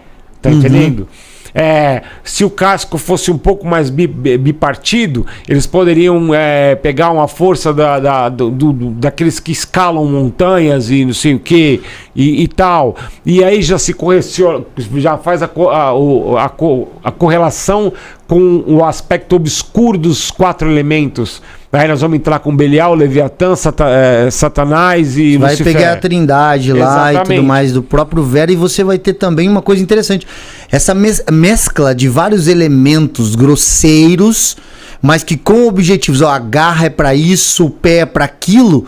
Também quando se fala futuramente de um assentamento, existe toda uma ciência para montar um assentamento. Nada é colocado ali no universo, no microcosmos, porque o assentamento é vivo, né, cara? Se você pegar a cruz e colocar em cima da imagem de Bafomé, imagina uma imagem de Bafomé e coloca uma cruz em cima. Ela não vai bater. Ela não vai bater muito, tá? Apesar dela mostrar que dos dois lados tá... em cima tá o fogo e embaixo tá a terra, como uma cruz normal. Sim. As laterais, elas não batem muito no sentido de fogo e ar. Tá? De água e ar. Tá? Sim. Mas se você pegar a cruz e inverter essa cruz, você vai ver que o poder tá todo no útero. Sim. E o fogo sai do útero para a terra. Então ela é aquela que faz com que exista a chama negra exteriorizada através dos espíritos. Então a gente está falando de uma entidade que, tipo, estamos fazendo um resumo, assim, tipo, minúsculo de uma coisa que poderia ser debatida por horas numa mesa com várias pessoas debatendo sobre isso. A gente já tá num tempo aqui, eu quero te perguntar um negócio muito doido aqui. Porque eu já sei a resposta porque eu vi você falando, tá? Então já refleti em cima de, mas pra muita gente que vai estar assistindo, pode ser interessante. Danilo, tem tantos nomes, esse livro aqui, esse livro seu, tantos nomes de Exus, tanto Exu, e aí quando você vai nas pombagiras, por que tão pouco? No sentido, não só nesse livro, a gente conhece tão pouco das pombagiras. Por que tão pouco do aspecto feminino? Porque elas abordam mais poder, mais legiões? Como é que funciona isso? A pombagira é muito mais poderosa que o Exu. Essa é a realidade. Então era exatamente isso. É por isso que eu tô falando. Vem cá, você acha que faz sentido ter um deus pra combater um deus? Ou você acha que uma deusa combatendo um deus? Sim. Tanto é que, né, mitologicamente, Eris era bem mais terrível. Sekhmet no Egito, a deusa Leoa, até Ra, que era o deus sol, tinha medo. Então toda... Lilith, Kali, Durga. Kali. Então, pô, você vai pegar todas as deusas, são mais temidas, cara, do que qualquer deus nervoso. E se a gente pegar a história, a gente vê que Maioral já se manifestou em outros lugares sobre outras formas. Sim. É que na Quimbanda, que é uma religião formada por gente pobre, por gente desgraçada, por gente massacrada, por gente destruída pelo governo, por gente, por malandro, por ladrão, por prostituta, por, sabe? E também, e assim, até por uma classe mais alta, mas que se compadecia com a causa, porque o fim da escravidão não foi só por pressão do povo preto. Existiram vários grupos de pessoas brancas que se uniram também a essa campanha. Você sabe que eu sou maçom, né? E eu tenho umas histórias bem interessantes sobre isso. Recente, tá? Eu tive uma palestra na Semana Maçônica em agosto, no dia 20 de agosto, é o dia do maçom. E fonte histórica, tá? Que a maçonaria, ela libertava escravos. E aí iniciavam dentro da loja, mas a loja não pode entrar um cara que não sabe ler e escrever. O que eles faziam? Como a loja tem uma seção fechada, eles ensinavam, alfabetizavam os caras lá dentro. Compravam, às vezes, famílias inteiras para tirar de escravidão. Entendeu? E aí, ele contando todo... É um irmão nosso lá, ele contando assim, historicamente falando, existe esses registros no Rio de Janeiro, lá no Templo do Lavradio, que houve compras de grandes famílias, que depois os homens ali eram iniciados e doutrinados, e ensinando eles alfabetizando. Então, porque eles não poderiam ser membro em teoria, mas houve sim a exceção para que pudesse combater a escravidão. Mas é igual o Demolay. Sim. O Demolay não era para existir. Uhum. Era só Lawton e direto maçom. Sim, exato. Não era para existir o Demolay. Demolay abriu, com o Demolay eu me lembro dessa história, porque eu era Lawton, entendeu? E... Eu entrei direto pro Demolay, entrei com 15 anos. Eu tô falando, e o Demolay, a ruptura da loja ocorreu porque a parte mais radical da loja achava um absurdo filhos de não maçons entrarem como Demolay. E racha mesmo. E você vê como que a Ordem Demolay hoje é tipo maior liderança juvenil do mundo, né? Dessa molecada que faz um trabalho social do caramba. Eu tô falando isso de quando eu tinha 9 anos, 10 anos. Pô, cara, e assim, você vê que vivência, né, cara? Tanta coisa. Eu tenho certeza, cara. Você vê que a gente começa a falar e é um assunto que desmembra. Já era. Mano, eu vou fazer o seguinte. Eu vou te fazer uma última pergunta aqui, uma consideração final. Que amanhã eu vou te ver de novo. Amanhã a gente se vê de novo, né? Vou te ver de novo. Eu acredito. Mas eu quero que o pessoal leia. Sim. Porque, assim, eu não pude falar tudo sobre ela. E a gente, assim... Talvez a minha inexperiência em sintetizar coisas... foi eu ter escrito tantos livros. Tá entendendo? Eu não consigo sintetizar uma coisa. Eu falei pro Alexandre. Cara, você tem que ver as obras do Copini. É tipo, um livro assim, muito detalhado, com muitos nuances, você é bem minucioso nas coisas. E outra coisa, eu gosto de falar de um jeito que a pessoa entenda. Eu gosto de fazer eu vou explicar uma coisa, eu vou explicar para um cara que tem a 6ª série, para um cara que tem o colegial completo e um cara que tem a faculdade com pós-doc. Os três têm que entender, se eu não tô explicando. Eu hoje, por exemplo, eu tinha aqui preparado, porque eu abri a caixinha de perguntas e aí o pessoal mandou as perguntas, então já tinha umas coisas. O pessoal perguntou sobre a influência da 218 na tua quimbanda, o que você poderia falar? Mano, eu vou te soltar isso amanhã, velho.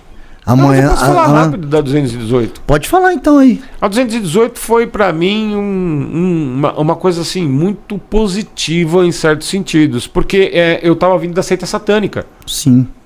E a 218 ela era completamente compatível com aquilo que eu aprendi. Entendeu?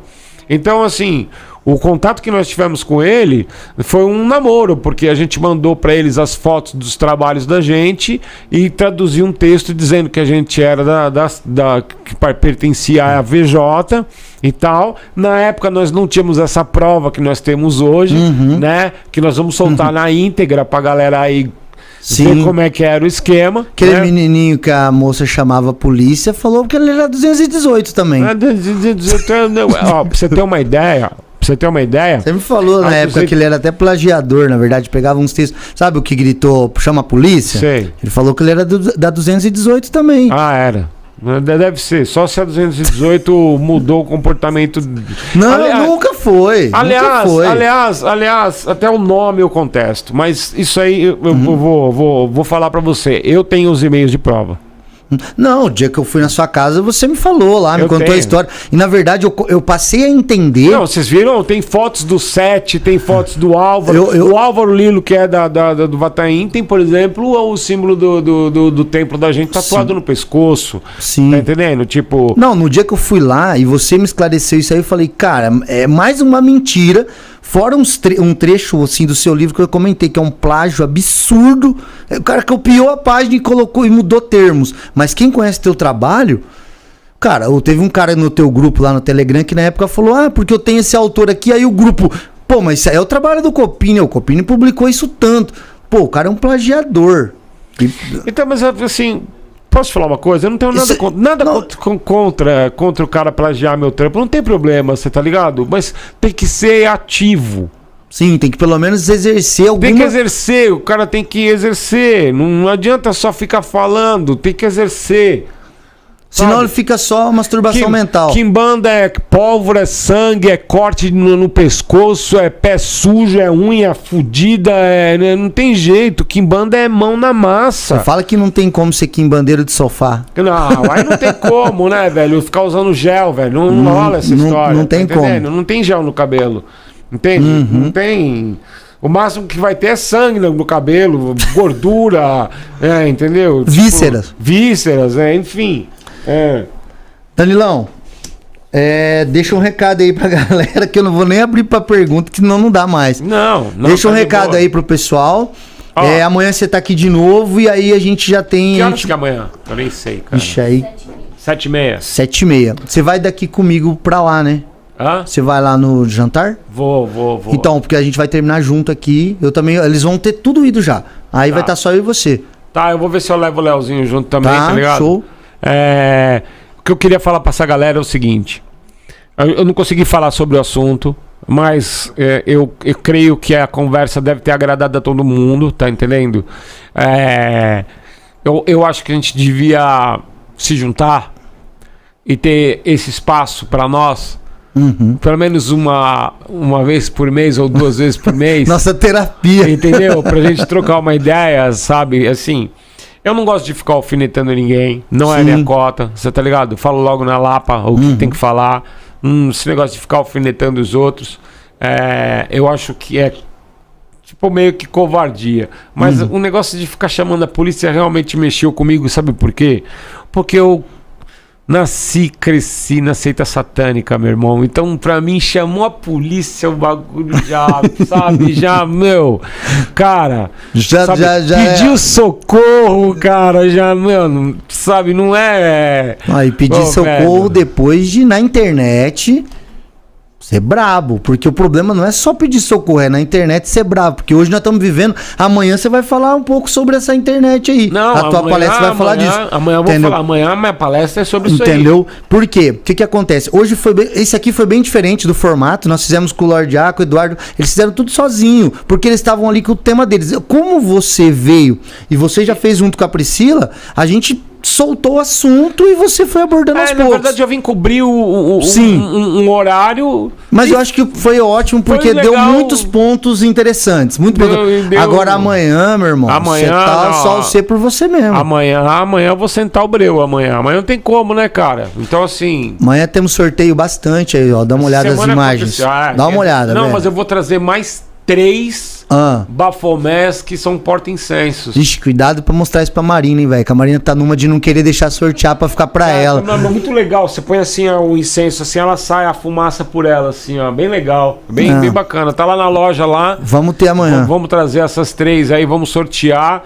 E eu queria agradecer as pessoas que estão ouvindo, grupo 1, grupo 2, grupo 3, Rainha da Morte, A galera a aqui. galera que é da casa mesmo, adeptos internos, externos, adeptos do exterior, entendeu? Tipo, toda essa galera que tá assistindo, eu sei que não deve ter tanta gente assim por causa do horário também, tem né? quase 300 pessoas, não tem não. Não? Ainda bem que o pessoal tá meio parado, né? Cara, Olha só, o pessoal falou aqui, ó, que foi uma aula, tá? Foi irado, vai mestrão, o Barata mandou pra você aqui. Cara, é uma galera andando aqui, tá?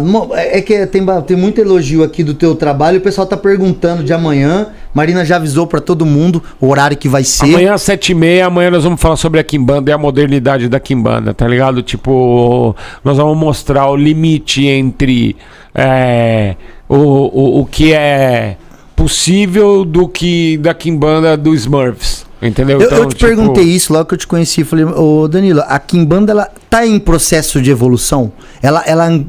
Novas legiões podem chegar? Lógico, Como é pô. que é? Mas Lógico. vamos deixar pra amanhã isso aí. Amanhã nós vamos falar sobre isso. Assim como novas legiões aparecem, antigas legiões somem.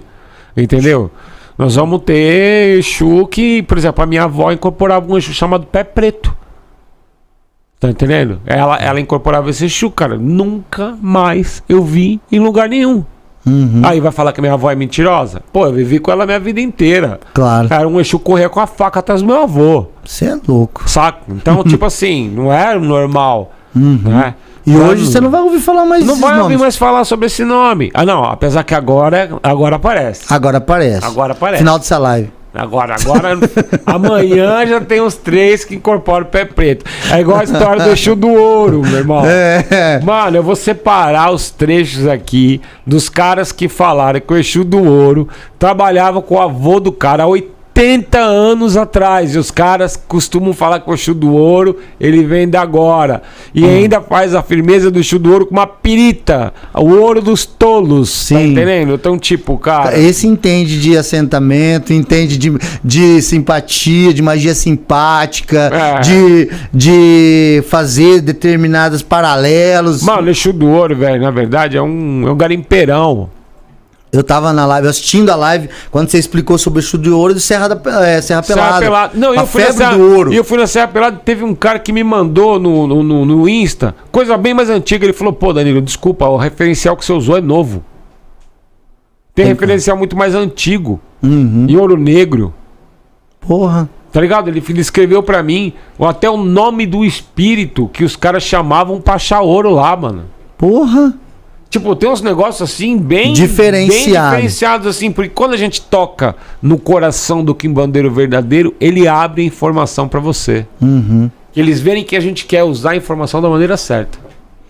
A Quimbanda é responsiva. Você manda o sinal, se o sinal tiver coerente, é uma linguagem cifrada, que pode ser decifrada, mas só por quem tá preparado. Ah, com certeza, velho. Tem coisas que a gente fala dentro da casa que só entende quem está naquele limite. Só quem ali. Tá no... É que nem o Kerash, né? Que é os símbolos desenvolvidos e escritos na AVJ. Que um símbolo que eu rabiscar aqui, eu vou pôr no ar, o irmão que sabe vai ver o recado que eu tô dando, e só ele sabe, e tipo, os caras do Carandiru, da Penitenciária do Estado, queimavam o cérebro pra entender aquilo ali, e ninguém conseguia entender, porque você tinha que decorar e pôr fogo. Entendeu? É uma linguagem própria, né, mano? Cifrada. Cifrada. É. E assim, uma linguagem que os espíritos entendem. Porque na verdade o plano astral é por símbolo, é por outra coisa. Meu mestre, meu pai, ele incorporava o Cipriano, né? Mas não o São Cipriano, Cipriano. Aí ele punha uma coisa assim de poeira, de areia, assim, ó. Ele vinha com a bengala e ele só ia falando com a gente, riscando os símbolos. Ele não abria a boca pra falar. Aí você tinha que falar com ele respondendo nos símbolos. Porra, mano. Era lindo de ver, cara. Entendeu? É literalmente quando você fala, cara, agora eu tô falando com um poderoso morto mesmo. Mano, tipo, o poderoso morto, se você for contar as histórias aqui, meu pai, velho, você é doido. Não para nunca, vai acabar às 5 horas da manhã. Nós vamos fazer um desse ainda. Bora. Danilão, muito obrigado aí por estar no primeiro dia do Enob aí. Eu peço desculpas para as pessoas de eu não ter abordado o tema que eu trouxe para abordar. Não pelo fato de eu não estar preparado, mas porque a gente acabou... Sim. Que a gente acabou tratando de assuntos que talvez fossem até mais importantes das pessoas... né, consolidar. A gente não sabe porque tava falando, mas ele sabe porque tava ouvindo. Exatamente. Cada um colheu daqui aquilo que foi interessante para ele. Quando nós começamos aqui, nós fizemos uma oração. E eu pedi nessa oração que a gente fosse guiado. Exu guiou do jeito que achou que deveria guiar. E é isso aí. Entendeu? Danilão, brigadão. Amanhã tamo junto de novo. E quem gostou hoje, pessoal, amanhã pode ter Enob a partir da 1h da tarde, hein? Tem tarô, tem o Goya, vai estar aqui também. Vai estar o Flores, vai estar a Cíntia, a esposa dele. Vai estar o Valento do Dragão. Vai estar a Márcia Seabra também, que mexe com a questão do tarô de Tote, com o Crowley, com o Telemann. Cara, vai estar sinistro também. Não, mas tá legal, e aí cara. vai chegar legal falar sobre um monte de assunto, um monte de visão diferente, um monte de gente diferente, todo mundo se respeitando. Você tá entendendo? O que eu não acho legal é a pessoa querer desrespeitar o trabalho do outro. Se ela não tem condição de fazer o trabalho, não passou pela ordalha que necessária para forjar ela, se ela não passou por essa ordalha, ela pode até falar que gosta, que pratica, que é isso, mas não pode falar que porque não passou pela ordalha. Ela é um admirador, mas não é um praticante. Exatamente. Por exemplo, pessoal do Congo Angola, pessoal da Nagô, pessoal da Mussurumi, pessoal da... Cara, o cara que é iniciado, que isso, que aquilo tem que ser respeitado. Sim. Porque ele passou pela ordalha daquela história. Tá entendendo? Sim. Agora, quando a pessoa ela não tem essa ordalha, você foi batizado por quem? Fui batizado por uma amiga e uma tia que era aqui em Bandeira. Não, eu não acredito. Aí, ou senão vem aquela, né? Não acredito nesse negócio de algo de tradição que alguém tem que te passar, não. Eu fiz. Eu inventei. Né? Eu inventei o espírito. Aí incorpora fica, Cleópatra. Aí fica fácil. Não, tipo aí... Diana. Hoje em dia tem de tudo, meu amigo. Tem. Pombagira Hecate. Tem tudo, mano. Tem tudo. Danilão, eu vou ficar por aqui que agora a gente tem... Ó. Danilão, é você que vai liberar esse sorteio aqui. Ó. Saiu aí já? Gente, ó, dá uma olhada nesse caveiro aí. Teve o sorteio, alguém ganhou. Quem que ganhou aí, Marina? O último que participou, Ian de Oliveira. Caraca, Ian! Ian de Oliveira, pelo jeito... Onde tem a câmera legal aqui? Ó, Ian. Irado, hein? Ó, tá até com preço pra você dar valor pra peça. Você dá valor pra peça. Mano, amanhã tem mais sorteio. Tem uns 13, 14 sorteios amanhã. Pior que esse moleque aí, o Ian, é um cara esforçadíssimo. É um desenhista que faz capas pra vários álbuns. Porra, mano. É o cara que fez alguns desenhos da Rainha da Morte. A galera conhece ele mesmo aqui, ó. O Barata já comentou. Tá. A Jéssica. Ele é um cara incrível, tá ligado? Ele é da nossa corrente. Porra, mano. Tá ligado? Ele é da nossa corrente, o Ian. E ele acabou de ter um filhinho. Acabou de nascer o filhinho dele. E a mulher dele... Eu conheci várias guerreiras. A Pri é uma delas. Sim. Mas a mulher dele...